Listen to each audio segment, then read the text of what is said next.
Welcome to the Cincy Postcast. I'm your host, Kevin Wallace, and before we get into today's episode, I want to tell you about our sponsor, Streetside Brewery, a lovely, lovely Cincinnati brewery that has been with us all season. Located on the east side of Cincinnati in the Columbia-Tusculum neighborhood, this is one of my favorite places to watch an FCC away game, to just have a nice drink with friends. It is such a relaxed environment there, and I love the little neighborhood that it is nestled in. Streetside is an awesome, awesome brewery, and I'm so happy to have them along as a partner. Now, they do have regular events, and I am excited to tell you that coming up this next weekend, they have a Champions League watch party.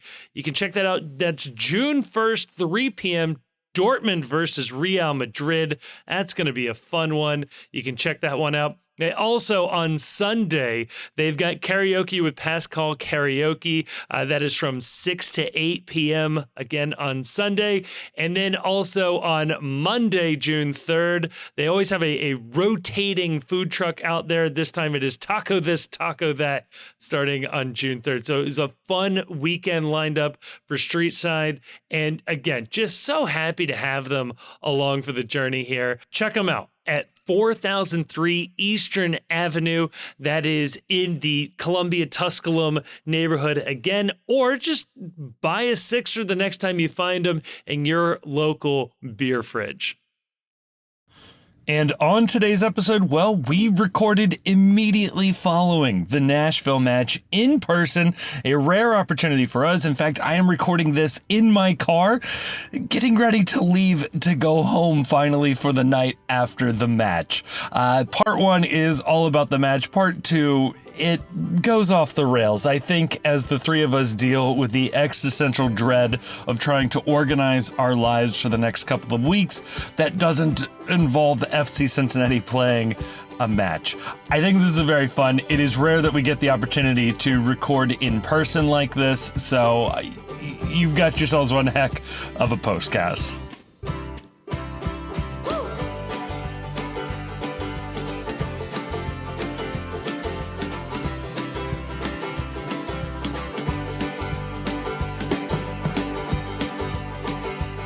All right, and joining me is all of us in a room together immediately following the worst. Why do we always do this after losses?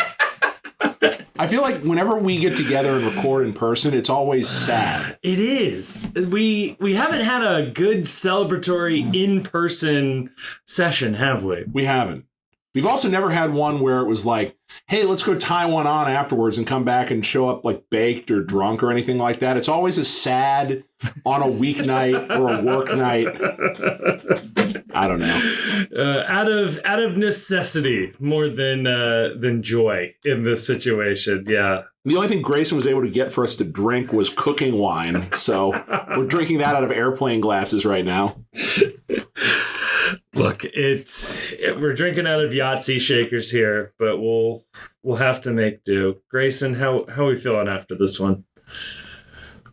Honestly, great.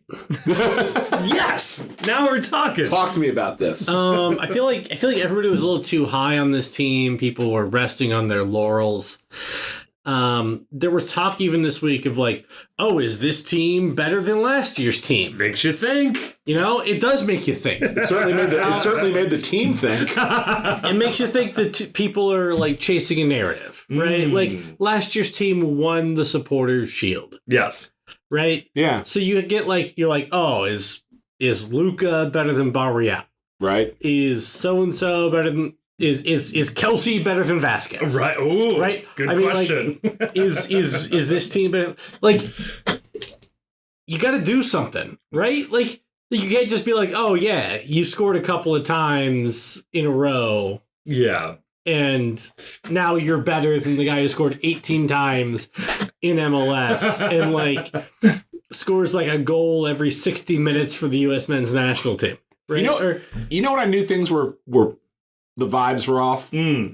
When I watched videos from Andrew Wiebe Taylor That's where you Twellman, went wrong. and all of these people recording videos, basically singing the praises of a club that they couldn't want anything less to do with over the last 5-6 years. Yeah. Yeah. No, the vibes were off. The vibes were off. Whenever Taylor Twellman starts talking good about FC Cincinnati, vibes are off. Whenever Extra Time is devoting segments to FC Cincinnati, vibes are off. Yeah, and it's true. We don't have to worry about that for the foreseeable future, I don't think. This was a nice narrative level setting match for everybody involved. I will say, I once flew back please, from Boston with Taylor Twellman. Oh, that's right. I walked by him. He was seated first row on the plane. I wasn't sitting first class because I wasn't paying. And that flight was the Thursday before the Eastern Conference Final last year. The last time I saw Taylor Twellman, I was in a urinal at what was that? Where we had the MLS town hall. Oh, yeah. Woodward Theater. And he was taking a leak. I was taking a leak. And I looked over at him. Eye level, eye contact only. We're respecting boundaries here. Of course. And I just You cannot look down at Taylor Twellman and catch eyes without seeing anything else. Like, the angles just don't work out there. I'm sorry. You could say, like, eye contact only all you want. Were you doing squats? Yeah, eye contact only. Were you doing lunges? Look, I were you seated? I know what to do. I know how to keep my eyes where they're supposed to be, okay? It's a skill you develop when you have the stature that I do. And I just said to Taylor, it's like, man, never thought you'd end up here probably, huh? The proper response to that would have been, what, talking to an asshole like you? Right. That would have been the savage response, but oh, man. Just no. Yeah, that's, goddamn. This sucks. The win streak is over. It's over. R.I.P. and peace to the win streak. Season's over. Season's over. What are we playing for if we can't set a win streak? If we can't beat Seattle for the most number of wins consecutively in MLS history, what are we doing here? Won 10 in a row. Wow. In USL. Makes you think. Really makes you think. Many people asking, did we make a mistake retaining Pat Noonan when a perfectly good Alan Koch was sitting out there? Many people asking. That's how Alan Koch would say it. Look, let's get this out of the way first, okay? Yeah. Like, I need to level set right here. Okay. The season is not over. The sky is not falling. Everything... The shield is gone, though, right? Right, gone. We have to give it back now, I think. I think they have to take it in the case, and they just have to pass it on. I know. So if you didn't get your photo with it already, you're kind of FUCT at this point, I think. But the season is not over. The sky is not falling. We're gonna shit all over this team for the performance. But, like, for the performance, on the whole, like, looking back in memoriam for the 7-game win streak, it was pretty badass. Yeah. Yeah, it established that this team has a ceiling that's pretty cool. Yep. They don't always reach it, as we saw tonight. But, like, nothing that is said here in this room takes away from the fact that I still think we all agree. Maybe we don't all agree, but in my opinion, this is still a very good FC Cincinnati team. Yeah, very much. I would say top three, at least top three for sure of all in MLS FCCs or in MLS. Okay, I'm not gonna say where among the three it is. Not gonna say where among the three. But doing it in memoriam for like a 7-game winning streak feels like the part of the Oscars in memoriam where it's like, this is like a 125-year-old woman who was in like 2 silent films in 1925. I love Barbara. What are you talking about? Yeah, it's like I guess we have to do this one. Or like when like a baseball player's died, it's like old Lefty Noodles O'Houlihan, right. Master of the screwball, who once pitched a 15-inning game.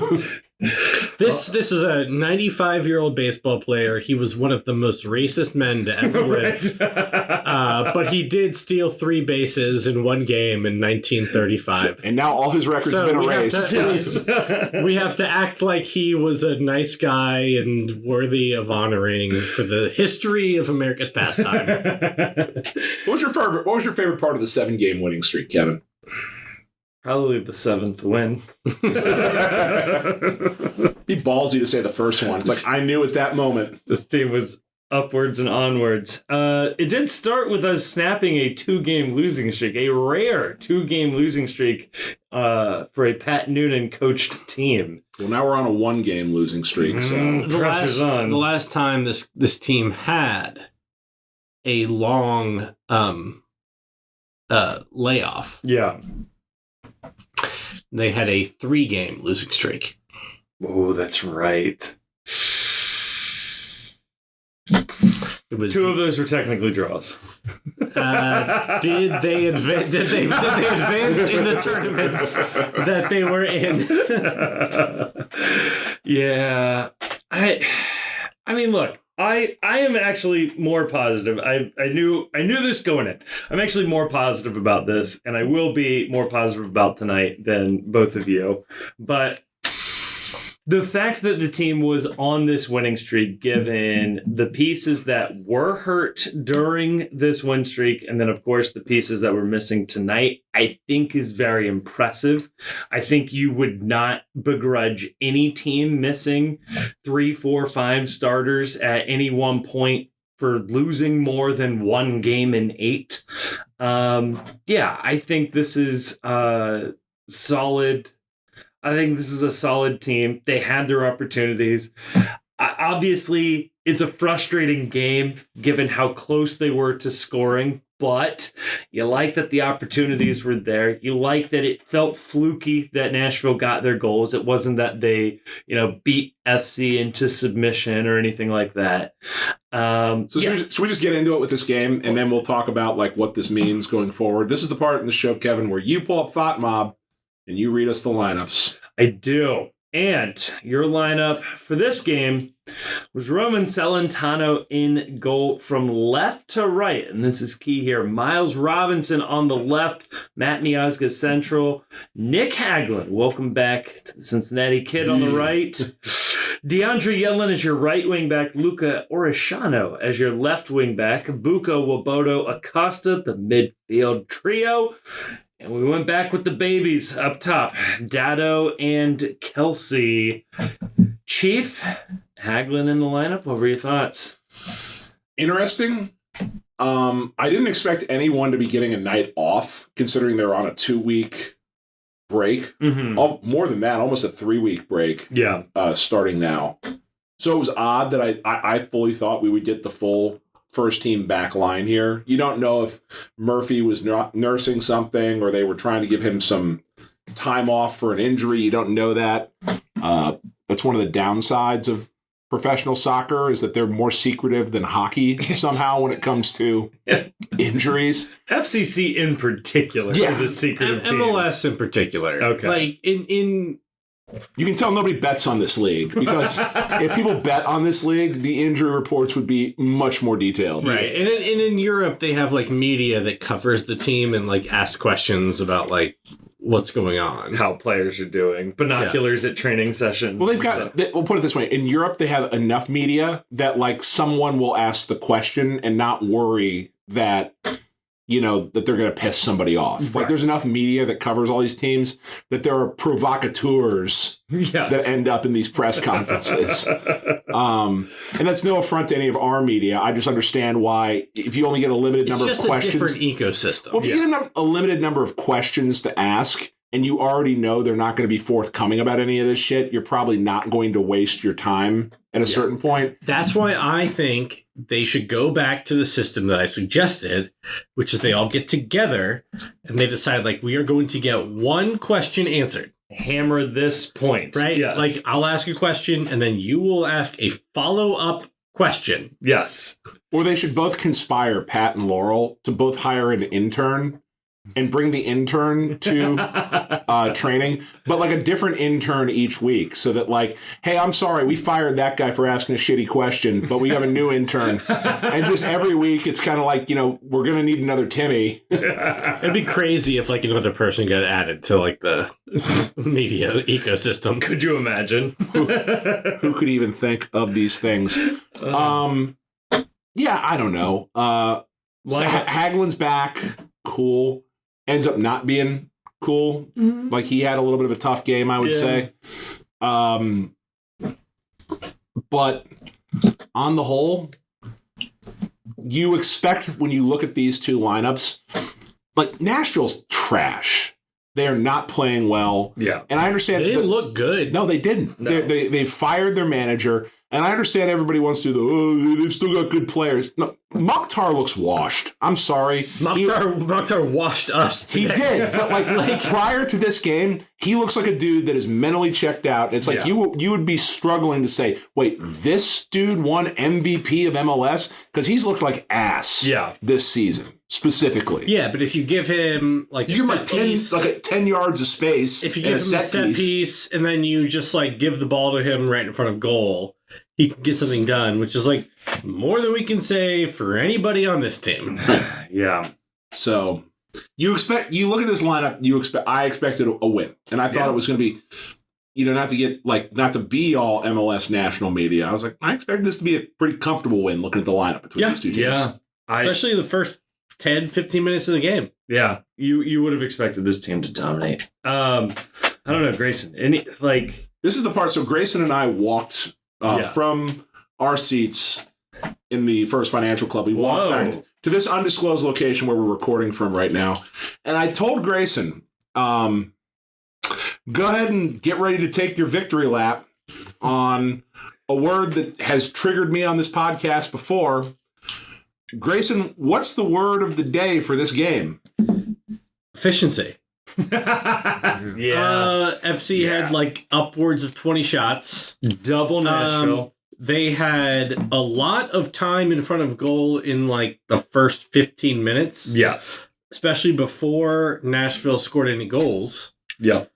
And yet, if you don't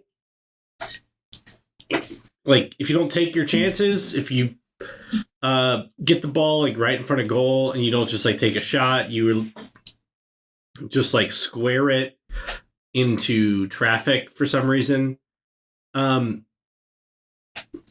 you've squandered that 15 minutes of dominance. Yeah. Right? You started off the game super strong. You looked great. You looked really threatening. You didn't do anything.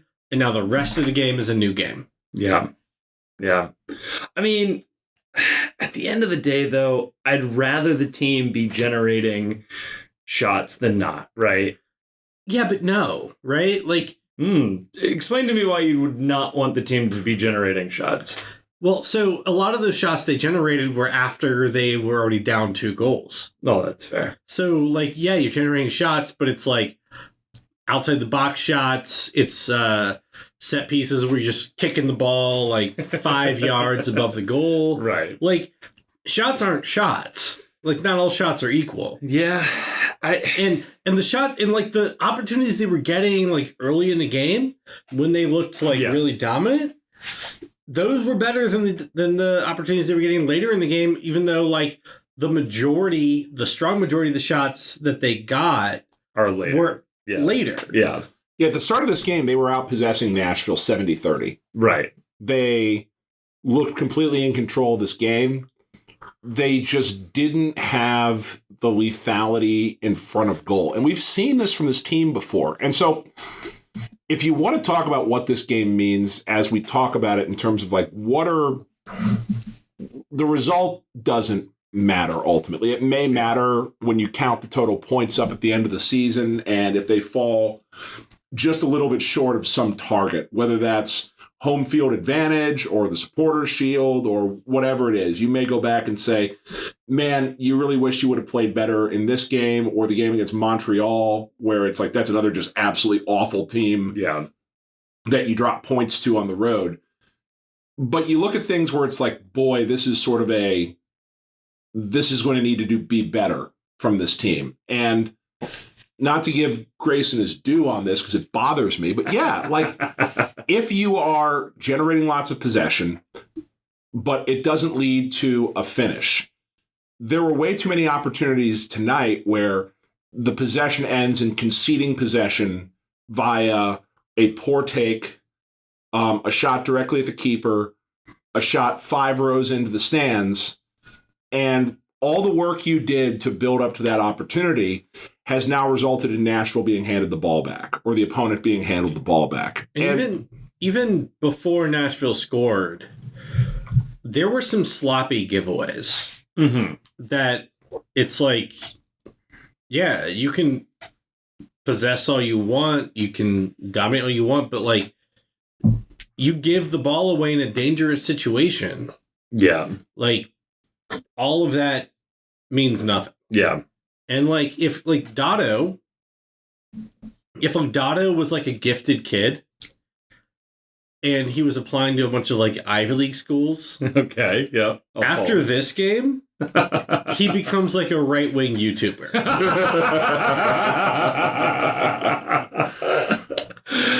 I mean, look, 2 19-year-olds starting up top, especially for Dotto, not necessarily his natural position. One of the 19-year-olds is like a $7 million player. In theory. Right. Nobody has ever paid $7 million for him. But with young players, you're going to get up and down performances. You know, if they were both 25 years old and had, you know, multiple full seasons under their belt, sure. This is Dotto's, like, first full team performance. And really, it's also Kelsey's. And yes, like, he has the pedigree and the expectations and the ceiling, but this is his first time doing it. You know, any superstar's first couple of seasons are going to have some bumps in the road. I thought Kelsey did lots of stuff. He did. Yeah, I thought he played physical. I thought his hold-up play was a little less effective this game than it was previously. And but he still had like several moments where it's like, I have no idea how he like physicaled the ball out of how he got to maintain possession. He gives like that seems to be a consistently reliable part of his game. Yeah, where he will like absorb contact and fouls. Yeah. And like still somehow end up with the ball and like find an outlet. Yeah. And that's going to be valuable all season. Yeah. And like there was a part later in the game where like he makes a 40-yard run with the ball at his feet where it's like I don't see strikers do that. Right. That are able to maintain control and close control of the ball. Yeah. Close quarters control.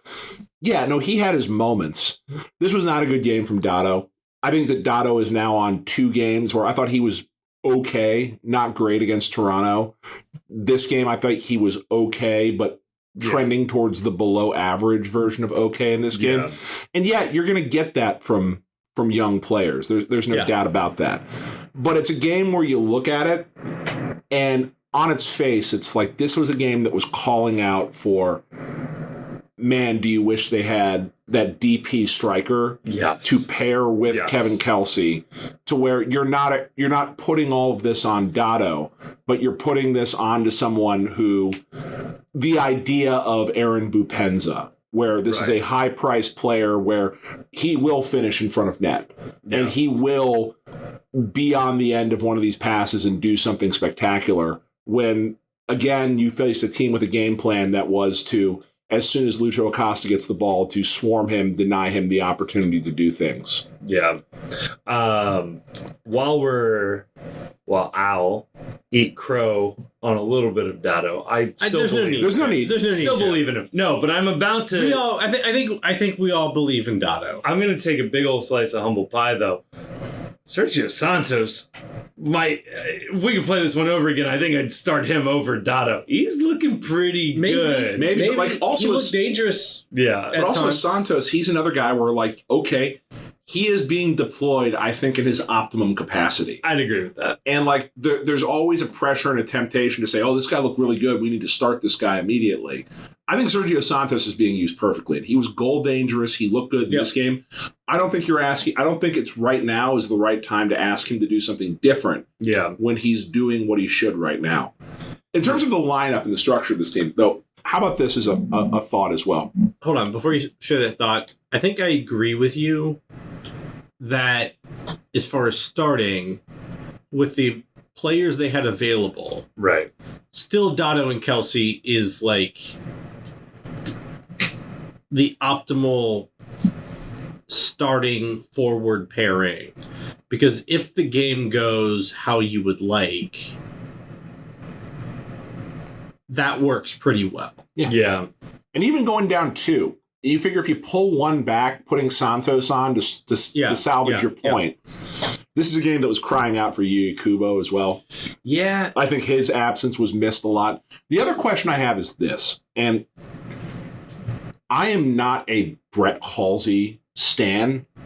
I think he's a good player to have around. Yep. I don't necessarily know that he is a starting caliber player. Yeah. But last week they had another club in the bag when things weren't going well of being able to invert Orishano and Halsey to let Orishano play as the inverted winger and do something a little different cutting in. And it was very effective. This week, DeAndre Yedlin rejoins the starting lineup. Is it a wildly out-of-pocket take to wonder if DeAndre Yedlin makes this club too limited? Or not too limited. I'm phrasing that wrong.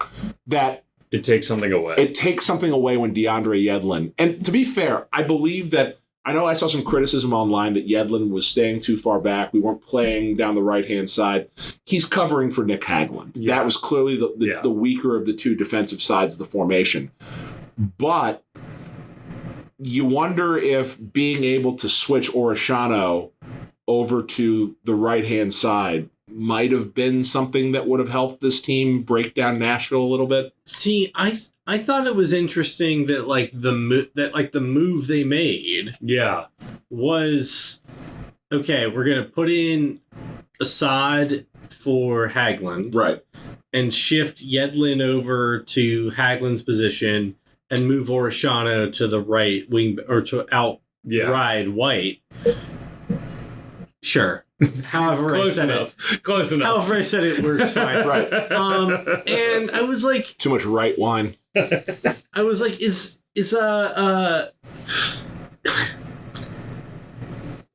felt like it's like our only move now is to like move Orishano to the right. And it's like, okay, like, yeah, like you're a teenage boy and like, you're like, yeah, if I like rob my girlfriend in the bag, I'm gonna close the deal. But it's just like go-to move. But it's just like she let you put your hand on her back, like the deal was closed, right? Like it's not like necessarily like that, like that, like that's necessarily like the only thing you can do, or like that's necessarily like a particularly effective move. Like right. Like I don't know that we I don't know that like the only thing we can do is like move Orishano to the right. Why don't we just start him there? I think starting him there is... Oh, Jesus, I kicked the table. I think it's starting him there as an admission that the system isn't working. So I don't think we'll ever see that. And I think like the fact of the matter is that like starting Orishano wide left and Yedlin wide right. Yeah. It puts the best talent on the field. It puts the best talent on the field and it puts the team, like, when they control the game, in the best position. Yeah. And the thing is, like, if you want to win from your best position, you have to be lethal in front of goal. Yeah. And you can't make stupid mistakes in the back. Yeah. And when you make stupid mistakes in the back, you get burned. You have to make different decisions to try to just like throw shit forward. Right. So speaking of stupid mistakes in the back, first goal in this game comes 25th minute. we're not going minute by minute on this. I know, No. but like This is a narrative. This is a narrative podcast. I only bring this up because this is a narrative opportunity right here. Okay. I don't know who the fuck this is that scores. It's a complete nobody in MLS. We're not Jack Mayer. Cool. That put him on a milk carton. Like, I would have no idea who he is. This team giving up goals to shitty players in MLS. The worst players. Tack it on. Right. It comes off a corner from Hani Mukhtar. Again, bum, having an awful year this year. You wouldn't know it by how he played in this game. I bring this up, and we're not going to go minute by minute on this, but it's a good point to bring this up. Yeah. Will someone, one of the two of you, please talk me off a ledge? Not off a ledge, just talk some sense into me. Why are we suddenly so miserable at all aspects of set pieces? Not only, like, it's been bad on offense. Our set pieces again this game were atrocious. Yeah. They produced maybe one, I think, opportunity all game that was remotely goal dangerous, and that was Matt Miazga heading a ball 10 feet wide. Right. But like with some pace, so everyone was like, ooh, where it had no chance whatsoever of actually scoring. Our set pieces are awful on offense. Yeah. And you can hang your hat at least for a while that our set piece defense was pretty good. But now this is, what, 3 set piece goals in basically the span of 5 days, I think. Yeah. The hell's going on with our set pieces? I don't know. What's in vogue now in Europe is bringing in a specific set piece coach. And The U.S. men's national team has a set piece coach. I don't know how many are just hanging out there, but if I'm Albright, if I'm Noonan, I'm calling around, I'm working my network, and I don't see if there isn't a set piece coach out there that could come in for a consultation. That's all I this need. time. Just tell me what we're doing wrong. Right. So Roman mentioned it was like the one like piece of like tactical stuff like he offered in the interview. You don't come to the postcast for tactical analysis. No, of course not. Why would you? Please don't. We're all dipshits. Don't listen to us about tactics or anything. But he mentioned on this podcast that they were like aiming for like less, like giving up fewer goals and set pieces this year, and like. When? Well, it had been good. It had been good until very recently. It had. Something has fallen apart. I don't know if it's just like tiredness. Like, are we catching the bye at the right time in the NFL terms of like? But these are like, I know.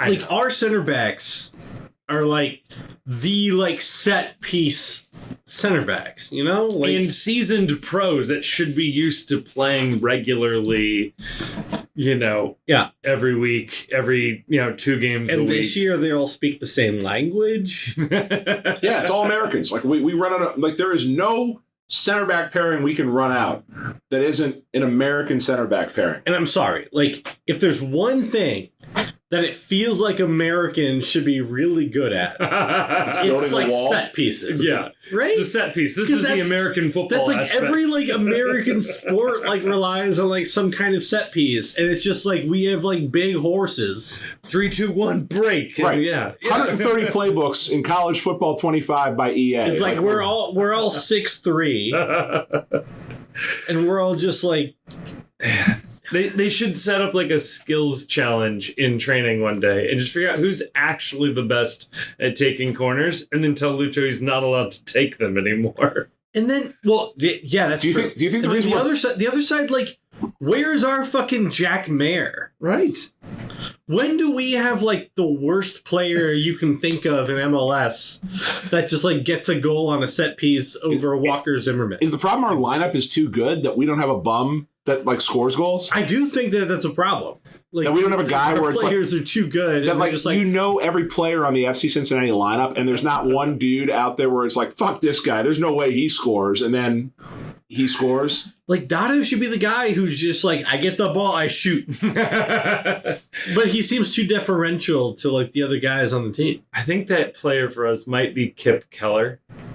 And he was great in the air. Like, that man was dominating aerial duels earlier in the year. Too far down the Do we need to like recall Isaiah Foster just to put him on the field where it's like, this guy's a bum, don't mark him? It does. There's an argument that we need like one shit player.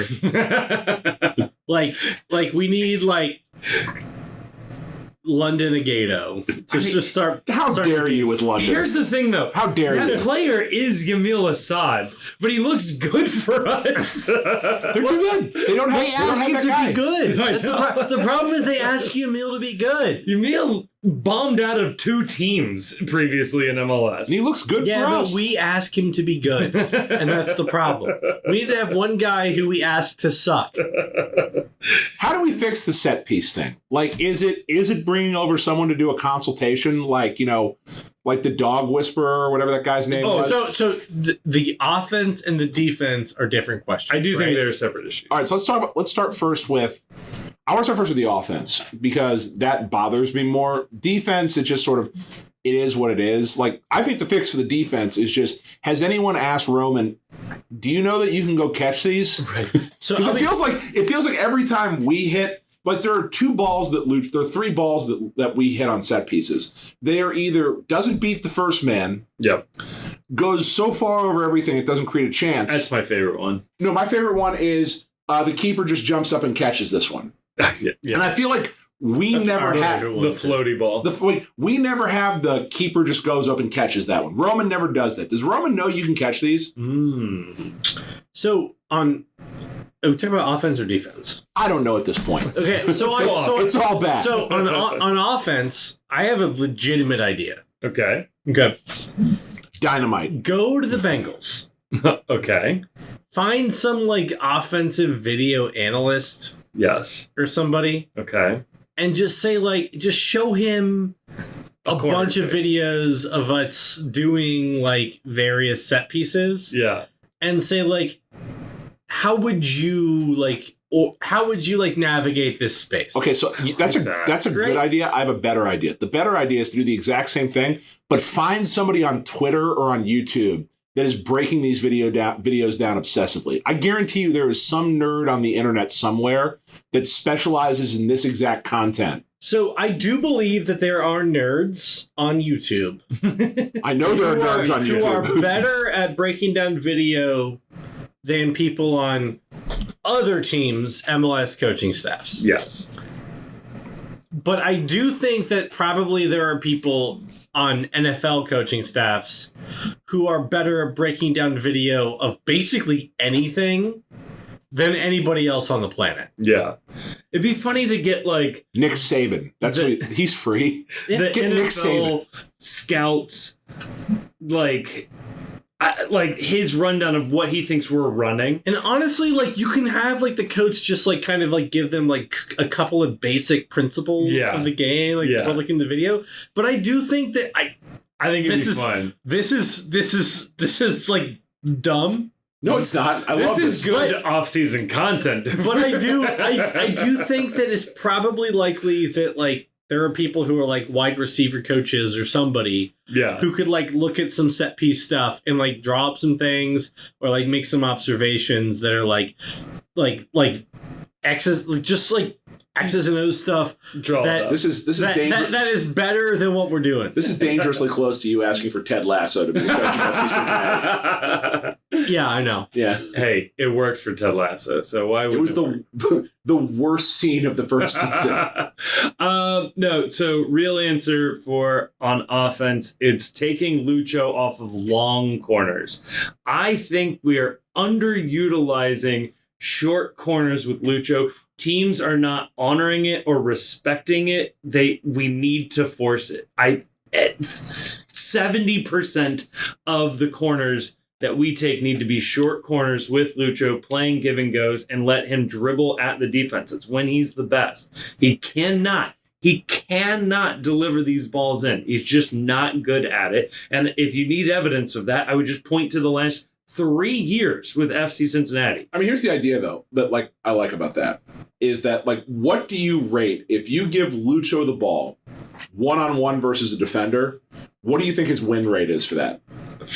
Like, it's at worst 40%. It's better than his crosses from the corner. I do. Yeah, I think that's correct. That let's let Lucho, especially on the left, right? Let Lucho and Luca play with the ball between them a little bit. And why are we kicking it straight to the fucking mustache goalkeeper? Right. His bad mustache goalkeeper. And Roman's mustache is way better. The bad mustache goalkeeper. 100%. But to get back to the American football idea, this is the idea of setting up the run so the play action works. Once you commit, it's like when you just give Jamar Chase the ball behind the goal line, right? Yes. let your players play, right? He's fast and can make moves. Be fast, make moves. Right, because isn't the whole goal, the platonic ideal of FC Cincinnati's offense is Luca and Lucho in space down the left-hand side. Yes. They're giving you that. They're giving it to you for free on a corner. That's what I'm saying. And the more you hammer that home, teams will have to pull guys out. And once you've started pulling 2-3 guys out to defend it, oh shit, now you actually have a clean shot at Kelsey, Miazga, and Robinson.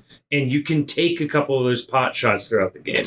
Yep. It's like when you have fourth and short or a goal line thing, if everyone knows, just giving it Joe Mixon to run up the middle, they're going to play it. But if you do a single thing of misdirection or whatever, has anyone ever tried to account for that? Has anyone ever tried to use a lead blocker in soccer? What if you put Kelsey out there and just had Kelsey be in front of Lucho and just sort of move forward? And Lucho can be behind him so that you can't even see him. So, you play a short corner. Right, because you're entitled to the space you're in. Right? So Kelsey just sort of moves forward. This is kind of like the idea that they had about, the Golden State Warriors. That what if every player on the Warriors just joined hands and stood around Steph Curry and walked forward as he dribbled the ball up and just let him shoot a three-pointer. There isn't a flaw. Prove it doesn't work. Right. Yeah. It's not working now. Right. Yeah. I will say, the annexation of Puerto Rico. That's what I'm calling this. The worst thing that we could do, though, is keep doing whatever it is that we're doing. Oh, we love doing that, though. We've been doing that for 3 straight years, man. It just doesn't work. And not that these are high probability situations, but it's just... Part of it, to be fair, is Lucho is uncoachable. Well, you're not going to not that he's. That's a bold take. Also, who's telling Lucho not to take? Okay, so I believe, I could be wrong. I believe that Noonan has said I don't really know what to tell him. Yeah, and that's just kind of how it goes sometimes. Yeah. This is Carlo Ancelotti has realized this at Real Madrid. It's just yeah, I mean, I'm not saying anybody should tell Lucho what to do. Right. But you can some guardrails. You can design things around. Or just explain it to him. Try to rationalize. Hey, man. Convince him. More one-on-one. This is the last king of Scotland. You didn't persuade me. I will point out, though, and I'm going to dap myself up for this. Okay. This came from the post-game from Laurel Failer, Queen City Press, talking to Pat Noonan in his post-game comments, quote, "Our set-piece delivery was probably the worst it's been. We didn't get anything out of that." And then Pat Noonan hearing War Pigs Chiefs complaints. Wow. I hope certainly he's not hearing my complaints. If he's hearing my complaints, there are so much bigger problems. If Pat Noonan knows who War Pigs Chief is, he's been a massive institutional failure. Yeah, no, this is a bad idea. You might need to fire him right now. Yeah, no. Whoever's responsible for that certainly needs to be fired. Yes. Oh, man. So I think we've come up with some great ideas here. I think the NFL thing is money. I think the lead blocker, I think that's there's legs to that. And at the very least, just take them short and let Lucho be Lucho. Because Lucho, we're trying to get an NHL team. Yeah. Let's bring some NHL coaches in. Just try to figure out how to navigate space. Shit, man. Just get the Florida Panthers coach in. Dump and chase. That's their entire strategy. And maybe I'll learn what icing means. It'll be fun. That's great. This is the entire principle behind the entire consulting industry. Oh my god! Right? Don't even get me started. Right. I know how to fix bread prices. I can also fix this other kind of prices. Right? It's very triggering to me. Based What on would you call a consulting firm just for corner kicks? The set piece specialists. McKixie. McKixie. Oh no, it would be something awful. It would be like Boston Corner Salting Group. Just it would be set. Period. Ooh, set period. What did Snowden work for? Bowl? Oh, what was that? I don't remember. Ball and Gainer. Ball and Gainer. Currently it's Bane. Because it's the bane of my existence. Hey.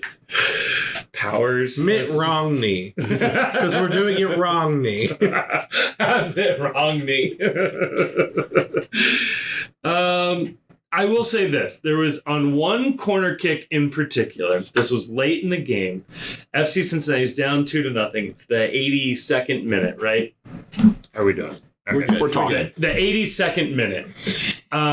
They had a substitute not come off the field fast enough, which, if I'm being objective, felt cruel, but it was really nice to see it happen to another team. They are down a man, and we have a corner, and we are losing by 2. Pull Roman at this point. Now you have a 2-man advantage on a corner. Why would we not have done that? I understand you have the idea that you're going to get something out of the game, but you're not going to get a better opportunity than being up 2 men on a corner kick in the 80th minute. Especially since MLS is one of the rare leagues that doesn't use goal differential as the first tiebreaker. It doesn't matter. And we're not, at this point, we are, according to the spreadsheet that Andrew Wiebe published, we can draw every other game and lose every other game for the rest of the year, and we'll make the playoffs. Like, we're good. We don't need this one goal. Pull Roman. That was you're just a sicko that likes seeing goalkeepers up to take corners. Love it. It's electric. It's absolutely electric. Look, if Roman ever scores a goal, I don't care if we win that game. Right. That's the best game I've ever seen. The field. I'm joining the celebration. Yeah, and I'm saying, like, that's the best game we ever played. We should do that every time. And my seats are close enough. I can make that happen. We could lose every game the rest of the season if Roman scores every one of those games. You could not have asked for a better opportunity in a game, and there would be nothing funnier than Roman scoring when they had a sub forced to sit out for not coming off fast enough. Oh my God. Also, we could then take credit and say the only goalkeeper that scored a goal in MLS this year is a recurring guest for the postcast. Recurring. Yeah. You need one. You need first time. A potentially recurring eligible guest. How do we phrase this? We do have goalkeepers that keep reoccurring, but they're not always the same goalkeeper. Right. A position reoccurring is from a reoccurring postcast position.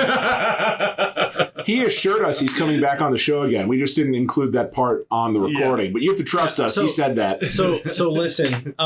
Every player on the team is potentially a recurring guest. Potentially a recurring guest. A potential recurring guest. So yeah. This is the moment before that we got it. So yeah, I don't know. I would have pulled Roman. I would have liked that. Yeah. They scored again. I don't care. That was a bad giveaway. Yeah, that was a bad moment. That's what happens. Obi, and it was a sneaky rough night for Obi. He had some great plays, don't get me wrong, but I do think it was the entire midfield was off tonight. Like, you know who was a sneaky bad night for? Miles Robinson. Ooh, talk to me. So you think got the Olympics on his mind, you think? Honestly, a lot of bad passes. Yeah. Like he would play a ball to one of the midfielders, and it would be just not right to the guy, and it would be into kind of a bad spot, and then he has to fight for it. Right. And if he either wins it, but it's doesn't win it in a situation where you can easily do something with it, or just loses the ball. I felt like Miles was putting even some of the passes that he completed, I felt were behind guys or off. And Yeah, like I just wasn't thrilled with the way he was using the ball tonight. Is he trying to throw Berhalter off the Olympic scent to Chiefs point here? If so, he might have done a tremendous solid to FC Cincinnati, because you're talking about potentially missing him for over a month and a half, I think. Yeah, so he might be back for like the game on the 15th, and then off for 2 months for Copa America, and then off to the Olympics, and back for maybe one game, and then off to the Olympics. And honestly, at that point, he'll probably join a preseason camp at the Olympics. So yeah. Oof. So like we could have Miles back for the next game, and then gone for many months. So we could go for like a 4 or 5 game. To get everybody inside the bit here, there was a report that came out. It's been unsourced at this point that the U.S. Olympic team that plays soccer, it's generally, under 23 is the. So it's an under 23 tournament. But there are 3, I think, spots that can be given to players that are over age. Yeah. And the report came out today that potentially Miles Robinson is under consideration. I think along with Dax McCarty was the other one. Yeah, and Walker Zimmerman. Oh, Walker Zimmerman, not Dax McCarty. Walker Zimmerman, and I don't know if it was a part of the report that came out, but has been floated a couple of times. Brandon Vasquez. So if that were the case, Miles Robinson would join the Olympic team, which, I mean, if he's into that, good for him. Like, representing your country in the Olympics is probably among the coolest things you can do as an athlete. Although I did read that they're going to prevent, I don't know if Miles is married, but they're going to prevent the athletes from having sex at the Olympics by building the beds on cardboard so that they can only support the weight of one person. What? Yeah. This is my favorite part of the Olympics, is that we get to the part where it's like, what measures are they taking to prevent the Olympic athletes from having too much sex? Do they know you don't have to be laying down to have sex? Especially not people that are in Olympic shape. Like, those people are like really, really in shape. They can figure this out. The cardboard flatten, and then we're just stuck with the cardboard. That's true. You can have sex on the ground. But no, he would potentially, if that were the case, he would miss, I think, almost a month and a half, almost 6 weeks, because he would have to leave for Copa America and then would go directly to Paris and miss 2 or 3 weeks for that as well. Do we see Bupenza or Miles Robinson play for this team first? Well, Miles, I think he plays on the 15th. Oh, you think he... I mean, Miles is coming back to San Jose, though. It's the wrong direction. Does he make the cross-country flight? Depending on you're always going the right direction. It just depends on how long you want your flight to be. That's fair. The Olympics in Paris this year? Paris. Oh, excuse me. Parlez-vous français? But Copa America's first. Ah, okay. Yeah. Which is in the United States. I don't think Aaron Bupenza is ever playing another minute for this team. So I think the answer is Miles Robinson, regardless of how many tournaments he plays in. The only thing I was thinking, though, is you probably want a game or two appearance as a sort of like proof of recovery before some sort of sale. Should we just put a pin in this loser game tonight and then just talk about like what happens next with the team in part 2? Let's do that. Do you have anything else you want to say about this game? This game sucked. But like we said at the start of this, I don't wait for the guest we have for part 2. Right. The guest is us in a better mood because we've gotten this out of our system. Kevin, do you have anything else you want to say about this game that we just watched? No, other than the streak wasn't going to continue. It's a rough way for it to end, but pretty cool we got to this point. So, Grayson, do you have anything else you want to say about tonight's match? No. All right. Well, then join us for part 2. We have a layoff that we're getting into. So we're going to talk a little bit about what we're looking forward to doing with all this time off. Because if there's nothing else that you know about the postcast, it's that boy, do we like filling free time when there's no soccer. So stick around. Do you love Cincinnati? Do you love union shops? Do you love companies that opened their first retail location in 2014 on Main Street in the over-the-Rhine neighborhood of North downtown Cincinnati? Well, you're never going to believe this, but I have the perfect place for you. It's Cincy Shirts, baby. Look, come on. It's Cincy Shirts. Let's be real. But Did you know they have other things than just FC Cincinnati gear? You know, they have some of the best Reds gear, some of the best Bengals gear. They've got old school Cincinnati TV t-shirts. You need a Cincinnati Zoo t-shirt, an MLS PA licensed gear from the players around MLS. Oh, buddy, you're going to love this. They've got that gear.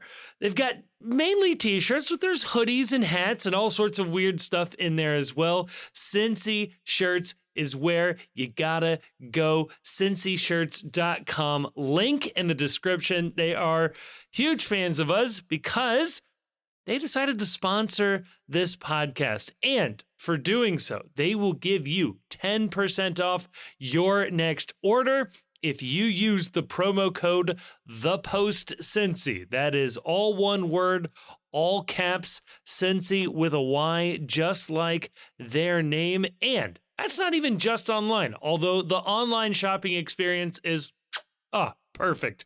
But they also have locations in Hyde Park, Fort Mitchell, and Loveland. They print on demand at all locations. So if they don't have your size or the design that you want, they can make it for you right then and there. I've done this before. Just ask me. I can prove it to you. It's a real thing. Again, Cincy Shirts, awesome folks. They've got all of the stuff you need when it comes to merch. So check them out. Again, CincyShirts.com, those couple of locations. Tell them we sent you, and they'll knock 10% off of your order. Promo code ThePostCincy, all one word, all caps.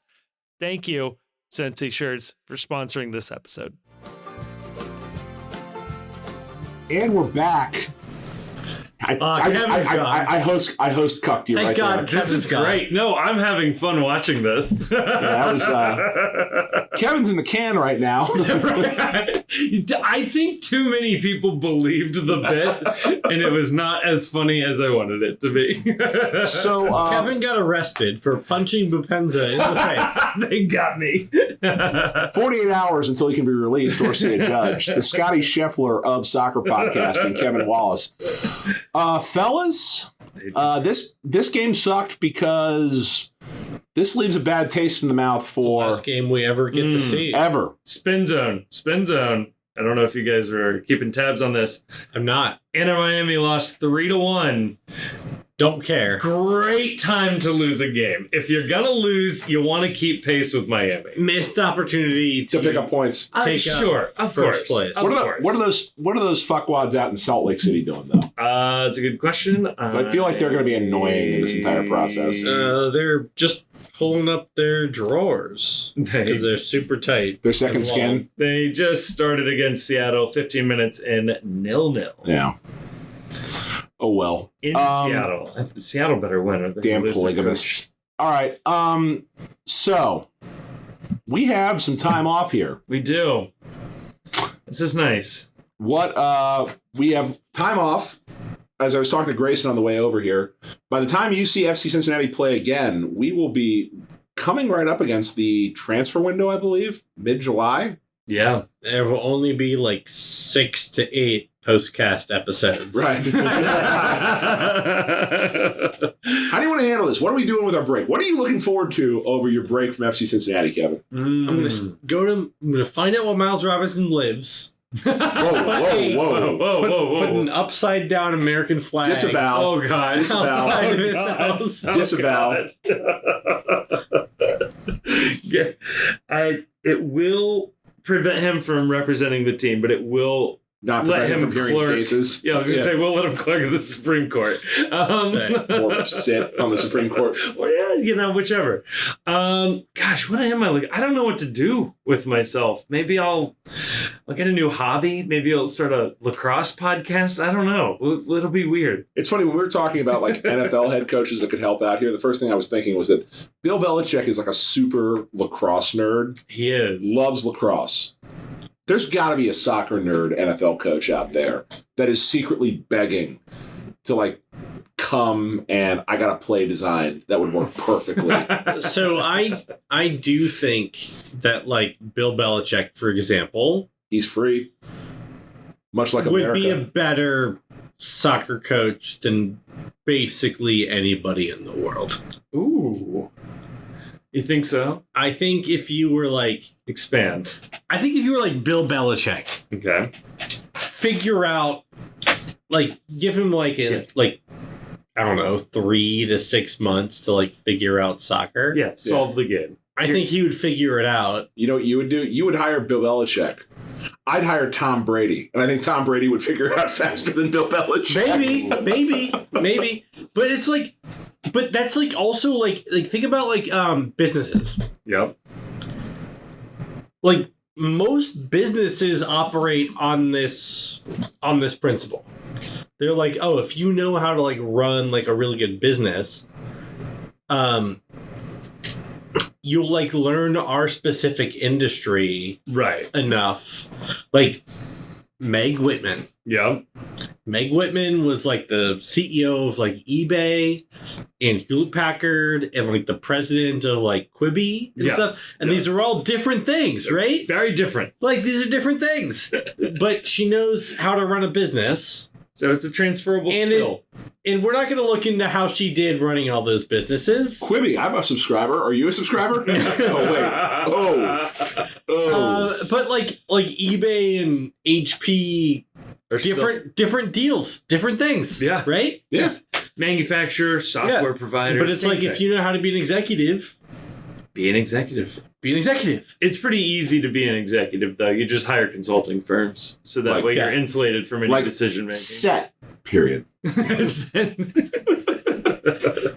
Its logo is a little box with a dot in the corner. You know, It's also the principle behind like, oh, we need to have a president who knows how to run a business. yes. Like running a business is not the same as being president. No, I think George W. easier. Bush, the only president with an MBA, did a fantastic job. Yeah, he ruled. We're not dealing with any of his stuff right now. We're not disputing allegations at this point again. Once again, the podcast that was defending Richard Nixon last week is not defending any allegations. We're not winning over any hearts and minds with this. Hey, W has paintings hanging up at the World Showcase. So in Epcot. my point is like basically everywhere with like high stakes in the world, Okay. it's like, oh, if you know how to run like this kind of thing, Yeah, you can run the other. you can learn the subject matter and then just like apply your talent to this other totally different thing. Okay. But when you say like, oh, we should have like Nick Saban coach a soccer team, everybody loses their minds. I will offer one slight counter argument. In the name and form of Tommy Tuberville, feels. I mean, he's a hell of a set. He wasn't good at Tommy Tuberville is good at sales, and that's it. But here's a different example. Brian Kelly. He'd be such Brian Kelly was president. like a political, like he ran like campaigns. Yeah. He has a hell of a southern accent when he needs it. And then they were like, or Jim Tressel. Jim Tressel can run a football team. The senator and was he his can be a nickname. president of a college. Yeah. There's what a weird. You have to say William weird. Howard Taft was a justice of the Supreme Court. Yes. A governor of the Philippines, a vice president, a president of the United States. Those are different things. Is he a war secretary in there as well? Probably. Probably. I mean, I didn't. Naval secretary, I think. Yeah. Why not? Gerald Ford played football. That's all I got. Gerald Ford, also the only person ever to serve as president that was never elected. My man, that is the true House of Cards president. Him and Donald Trump. And W, if you ask the right person. W's in there W. too. God, I love this soccer podcast. This is my favorite soccer podcast to do. Boy, the off season or the break is like 2 hours old, and we're already deep into this. No, we'll do some weird Francis stuff. Bacon, Okay, talk writer, to me. Okay. scientist. Yeah, but like all those guys were like musician, poet, and also like an ambassador. Ambassador's easy. Yeah, I know. They don't name anyone an Shirley Temple ambassador. was an ambassador. Like the owner of the Pittsburgh Steelers. Newt Gingrich's wife is like the ambassador to the Vatican. Vatican. Yeah. Which one? The The last one. yeah, the one that's alive. Okay. The owner of the Steelers is the ambassador to The Ireland. one Is that there- he cheated on his previous wife. Is there a Right. better gig than ambassador to Ireland? It's got a rule, right? Isn't it Meg Whitman an ambassador? She's the ambassador to Kenya. I bet. How much time That does she seems- spend in Kenya? I hope a lot. Scouting. Better. Get the next Victor Wanyama. Yeah, it should have picked a What about Belgium? Get the ambassador to Belgium. Get that She Lukaku should have deal been done. the ambassador to Yeah. Belgium because they produce soccer I players. know, or like Nigeria, or you could have done a little better job there, Meg. Classic Meg. Come on, Meg. To speak nothing of Ecuador, Argentina. Come on now. If you guys can't tell, we had no plans for what segment 2 would be when we walked over here. This isn't what we're going to do in segment 2, but I want to commit to this. Miles. No, one moment. One moment. One moment. Because this is Grayson's idea, but I think we should commit to it. So if we record it, we kind of have to. We should put together PowerPoint presentations, each of us, Out. pitching the other two on a club for Meg and Carl to buy to launder players. First of all, my idea was never to do a PowerPoint presentation. I think the PowerPoint I am not going to do a hysterical. PowerPoint presentation. I'll absolutely do a PowerPoint presentation. Thank you. Second of all, I had this idea And I 2 will- years ago, and it went unremarked upon, and nobody wanted to do it 2 years ago. Chief and I were riffing on Twitter. I'm out. Yeah. I'm out. No. I'm out. You want me to bring him back in? Please. I'm going to do a PowerPoint presentation that would dominate quite literally any suggestion he would possibly make. That's fine. Good. I'm glad. Are you? I'm glad. I feel like it's bothering you. Nope. Arms crossed, body language is telling me that All you're right. a little bothered right now. If Grayson's out, then we each pitch 2 clubs. I'm in. Let's do it. Deal. You pitched to me. Okay. And for that reason, Grayson's out. You're the Mark Cuban, and you'll decide Yeah. which club gets purchased. Yeah. I like this. What else are we going to do on our break? Grayson was suggesting that we watch Rebel Moon since he's already watched Already it. watched it. It sucks. Nice. It's an easy thing to pitch when he's already seen the shitty movie. What's a shitty movie I see? The Hitman's Bodyguard. I watched that. It was free on I Apple. have not seen that. You're not missing. There's the Jennifer Goddamn Lopez thing. movie, Atlas, that's apparently terrible. Oh my god. I watched the Michael Fassbender soccer movie. It was one of the worst movies I've ever seen in my entire life. I fell asleep in the middle of it. And it was offensive. Yeah. That's a double Take win. that, people who think we're Trump. I was offended by that movie It was like had some for good had reasons. some transphobic jokes in there. I want to Yes, say extremely transphobic. Excuse me. Yeah, please. Like I was like, can you say that? I was half asleep, but I remember being offended at moments. Yeah. We should. What do you think that we should put this out to like the world on? Let's do one Patreon question today. What? I gotta pull it up. I Let's like do, this. well, let's do a couple Patreon questions. Actually, Patreon questions is a good idea. We should also put out to the Patreon. If you are a Patreon subscriber, you should be able to suggest one thing we do because we're gonna have how many episodes do we have before we back playing Like soccer? 25. Like too many. Yeah, way too many. We can definitely use some suggestions. Let's see here. Any thoughts for the group? Do we want to learn to play like a new game or something like that? I like No. no. Okay. No. Grayson's out.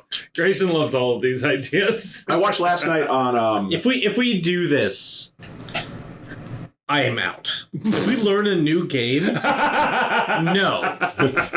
I watched on Jerry After Dark last night. They were playing live action Clue on a giant like board in a gymnasium. It was hilarious. Live action Clue. It was funnier than you would think it would be. If the next question is good, I'll learn a game. All right. Okay.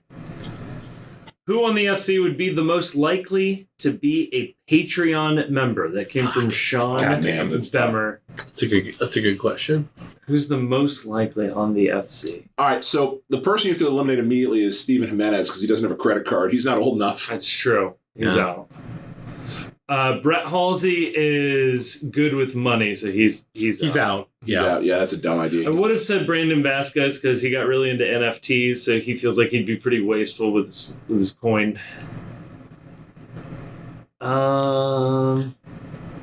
Evan. Yeah. Evan, because Evan seems very supportive of people. And I'm going to go different. I'm going to say Alec. Like, he seems like Alec. Alex sees the other goalkeepers going on, and he feels really good for his kids to get something. No. Alec, because he knows that Roman's been on the show, and he knows that Evan's been on the show, and he wants to find out if anyone's just talking shit about him, and that's the reason why he hasn't been invited. That's good. This is an open invitation. We are a goalkeeper-friendly podcast. We love goalkeepers. Alec, come on. Get on here, buddy. Ask a Patreon question. Actually, this is an open invite to Alec Khan. If you want to come on the show, Alec can specifically. No, Alec Khan. Alec Khan. If he wants to come on the show, I will promise to possibly pronounce your name correctly during the interview. As somebody who has interviewed Evan Loro. Carter fucked his name up in the last episode, too. But Carter's not a host of this podcast. That's a good point. And no, he works for the team. He gets to write. And when you write things, you don't need to know how to pronounce That's right. true. And nobody here writes anything. That is for damn sure. You know what? When I say it's Alec Khan, it's loving because who hasn't? Because it's consoling.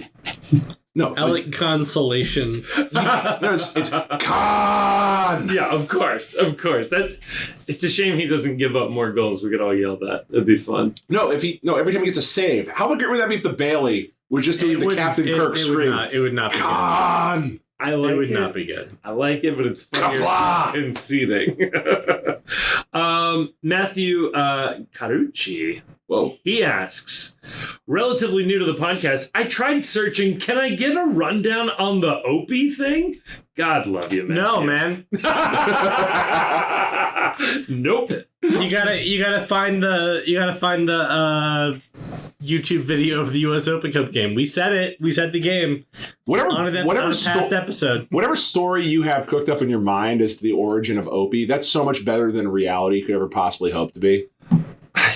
I do. I love Opie, man. I appreciate you, Matt. But like, you just gotta roll with it. Opie is a state of mind. Opie is a state of being. Opie is. Upside is.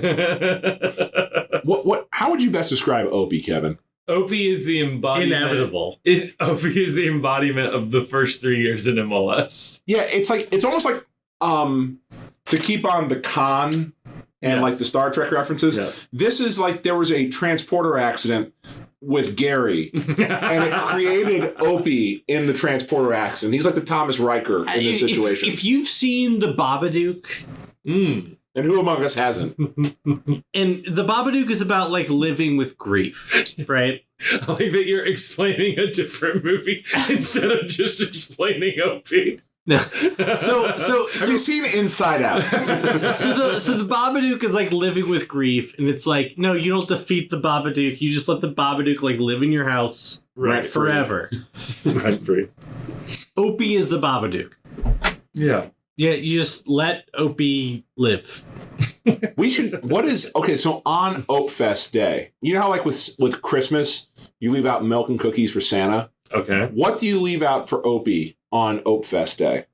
It's like half a pack of cigarettes. kind of like just like a sense, right? Just like a sense of like absence and unfulfillment. Yeah, I would say not nothing. But you need to indicate that you meant to leave nothing. So like a plate with nothing certainly, on it. Yes, that's exactly right. Yeah. A paternity test. You're like, I put nothing here intentionally. Right. It's the 5-cent tip, right? Like you could have put 0 and we all could have pretended like you didn't see it. Yes, but I put this here so you would see it. 5 cents. I'm sending a message. That was like the I forget what the meme was, where it's like a pack of horses is called this, a pack of camels is why your dad never came back home. Titus Plank asks, Knight Titus from the Brotherhood? I think so. Can I be real? Why does Mr. No, you can't be real. Next question. Not on this podcast. Can I be fake for a second? Why does Mr. Brightside get so much hate? Normies know it. It spans well across generations. Seems like a dub. Kevin, I'm pro Mr. Brightside. Next question. Wow. No. Kevin, your take. I give a lot of hot takes on Mr. Brightside. This is my opinion on Mr. Brightside. It exists because it was the default. Also, by the way, if people don't know, apparently it was handpicked by Chris Albright. Chris Albright loves the Killers. Yes. I was in this meeting where Chris Albright was like, can we pick a band like the Killers? I love the Killers. You know Chris Albright loves the David Fincher film The Killer. Do you know who else loves the Killers? Big fan? Dan McNally loves the Killers. That's a 1-2 punch. It's going to be tough to British overcome. people love the Killers, despite the fact they are from Las Vegas, Nevada. It's one of those bands that really does feel like they're British. But here's the problem. Okay, we can all imagine a better song, but the problem is everybody imagines a different song. You need everybody, and I truly mean everybody, to coalesce around one united, not Mr. Brightside in order to move on. All right, so you want to... This is some actual inside information. Please. Do you want to know the first song that was pitched by the supporters for the victory song for FC Cincinnati? Was it No. Tub Thumping? It was not. It was way worse than that. Please. Eddie Murphy's Party All the Time. Yes, that's so funny. This is unironically true. Our first suggestion was Party All the Time by Eddie Murphy. What if it was just like random Wants jokes? to party all Wait. the time. What if it was just random jokes from Eddie Murphy's Raw? That'd That'd be tremendous. Snippets of I stand-up. have specific jokes in mind that would be quite appropriate for the time. Yeah. Kevin's point is salient in this regard, is that like everybody has a song they think would be the perfect FC Cincinnati victory song. Right. Like if you put me in a room and it's like, get up there and play a song. It's okay, Dave Matthews, deep tracks only. We know this. But the problem is that nobody's going to agree. And Mr. Brightside is the ultimate, like, this is a default song that everybody can come in and belt out together that is probably... I think it should be Mama Tried by Merle Haggard. Nah, it's got... No, it should be Merle. Oh, okay. Mama Tried Africa by Toto. by Merle Haggard. The Wreck of the Edmund Fitzgerald. Lick it, sugar me. What's the fucking thing by Johnny Cash? Hurt. That would've gone well the first 3 years. The Ballad of Ira Hayes. Right. By Johnny Cash. Yeah, there you go. I think that's all. I'm tapped speaking out. of Africa by Toto, Please. do you know the lead singer of Toto is? I don't. His name is... The drunken Ira Hayes. No. It's Joseph Williams, son of John Williams. Famous composer for Hollywood. Son of a gun. And that's why Africa by Toto. Did you know Hans Zimmer composed the MLS anthem that plays before every game? I don't know why. I did hear that. I did know that, actually. I don't like. It's weirdly too modern. I think they should have a new Mr. Brightside song every year. Not like Mr. Brightside specifically, but every year they should have a new victory song. And they should pick something new. It should be Cocaine Blues by Johnny Cash. Amish Paradise, Weird Al Yankovic. Everybody knows the words. Like a virgin. Just go like really far Like back. a surgeon, Weird Al Yankovic. Or yeah, sorry, that's actually what I meant. Let's do one more Patreon question. Get the hell out of here. Last Patreon question is from Sarah Gorman, who asks, the hunt goes on for a fun fact about Yu Yu Kubo. It got me thinking, what's something you could learn about him that is indeed fun, but would leave you clueless about the person that is Yu Yu Kubo? His favorite film being his favorite song Okay. being The Mess Inside by the Mountain Goats. I would love to know the series of events that would lead him to that being his favorite song. Kevin, what would your answer be? I think it would be that he drives a fully restored vintage Volkswagen DeLorean. Beetle. DeLorean. I would think it would be that he hates the sight of his own reflection. That he has no mirrors in his house. That whatever the opposite of narcissism is, that is Yu Kubo. He is so selfless as a teammate that he refuses to look at himself in a mirror because it's not about him. It's about everyone else around him. Or more mysterious, and I forget which iteration of the Hannibal Lecter series or pantheon it was, but you go into his house and all of his mirrors are smashed. He won't even look at it. You know what would be something that would be really genuine? Like Red Dragon, probably, because he had the disability. Yeah. You know what would be a genuinely troubling thing to learn? That his favorite Indiana Jones movie is Temple of Doom. That would be like a strange thing to learn about you. Temple of Doom, not Crystal Skull. No, because Crystal Skull, you don't like everyone. Temple of Doom would be a fun. Like Crystal Skull, he's just doing that for to troll. But if he comes in, he's like, no, I thought Kate Capshaw was just phenomenal in this movie, and in no way was this movie a reflection of the fact that George Lucas was going through a bitter divorce and was just angry at all women at this time. Needed some help. That would be a weird thing to learn about Yu Kubo. Yeah. Or you know what else would be a fun thing to learn about Yu Kubo? That he has a custom tag on his car. That he has like a custom license plate. What is Yu Kubo's custom license plate? Born to Turn. It's Striker. But it's no POS, like no position. I have all positions. Ooh. Right. No point of sale. I'm never going to work a register ever in my life. If there's one position he won't play, it's cashier. Yeah. Okay. Everyone knows that. You have to deal with all the Karens. I just got this text message from my wife. Just woke up, realized you're not here, then called, then realized halfway through calling you were podcasting and probably doing it downtown. So...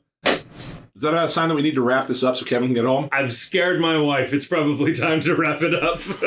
All right. Well, R.I.P. in peace to the winning streak. It's tough. I also want to take a special moment right here. We didn't recognize it this week. This is an anniversary here in Cincinnati that we lost 8 years ago.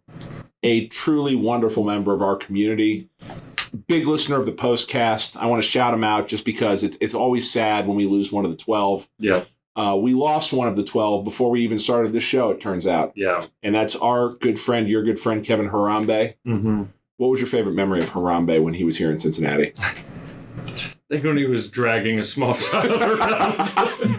Grayson, do you have any words of thought about our Prince Harambe, our sweet prince? Yeah, I just really feel for him that he never got to experience the Of the Apes franchise. Do you know that Harambe, when he died, FC Cincinnati was still a USL team? Wow. And they had barely even started. Harambe would have known. Sean Okoli had his scissor kick. He would have known the 20,000 fans that showed up on dollar ticket night. Honestly, I envy Harambe. Harambe never experienced the... Harambe never experienced this loss tonight. He didn't. Or the losing seasons at the start of MLS. the Trump presidency. Harambe missed quite a bit here. He did. What do you think Harambe would say if he was back here with us today? He would say that you can't give the ball away cheaply in the back and then expect to win the game. Harambe would think it would have some really complicated thoughts about Israel-Palestine.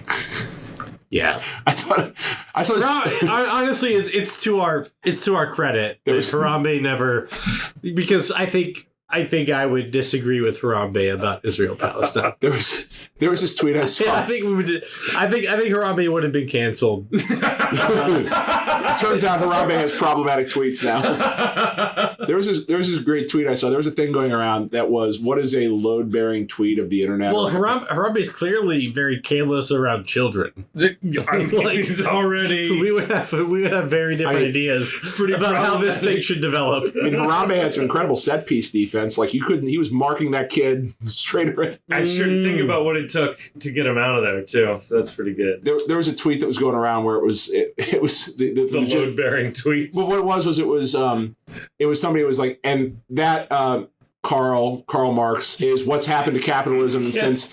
So what are your thoughts on where society is, and were you in fact right? And the response was Karl Marx, wait, you're telling me we landed on the fucking moon? Right. The moon up in space? Really? Hold on. That's a silly tweet because, like, The communists went to space first. But not with Karl. Not with Karl Marx alive. Sure. They also didn't make it to the moon first, or did they? They would have if we hadn't faked it. They're just And convinced them to stop. stay woke. They just didn't have the Hollywood production studios that we did. Love the idea that we faked it and the Soviets were like, damn, they got us. Yeah. That's what happened. They've got Hollywood. There's no way we could fake a moon landing like this. We have to give up. It's kind of astonishing they never accused us of faking it formally, even if we hadn't. Right? Surely you would have just accused them. I mean, how could they have on a flat Earth? It's like a Miazga PSRA situation. I want to see the videotape of us on the moon. I've never seen it before. Right. It doesn't exist. Chief, get us out of here. Go fuck yourself, San Diego.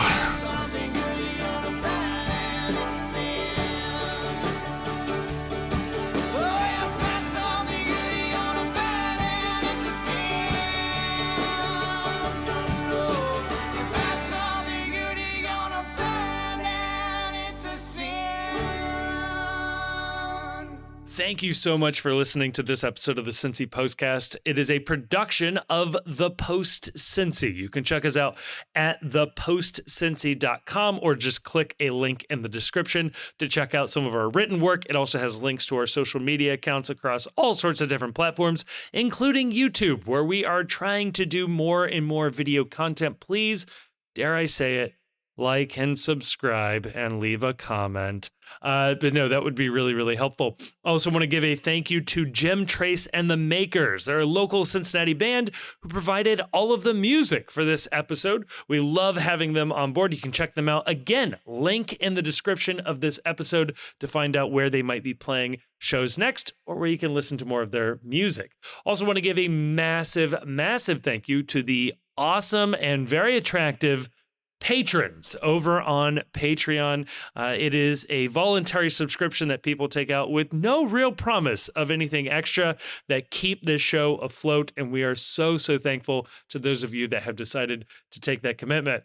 If you do like the show, or at least just want to engage with other people who have listened to the show and want to talk about FC Cincinnati, MLS, soccer, or really anything else, you can go on over to Discord. Again, link in the description. Lots of links in the description where you can find a link to the Discord. That's where we are keeping the conversation going 24/7. It feels like it's a really fun group of people in there just talking about FC Cincinnati and, like I said, just about everything else. And finally, I'll say it, if you liked this episode, and given the fact that you've made it all the way to the end, I have to assume you either like it or for some reason cannot reach the stop button. Please share this episode with a friend or family member or someone who likes FC Cincinnati. The best way for us to grow is from a personal recommendation from somebody who likes it. And if that's you, please tell other people. And if you don't have any friends, feel free to give us a review on whatever your podcast platform of choice is. We'll take anything we can get. But again, a huge, huge thank you to everybody for listening to the show. I am blown away that anybody listens to this. So again, I well and truly mean this. Thank you so much for listening.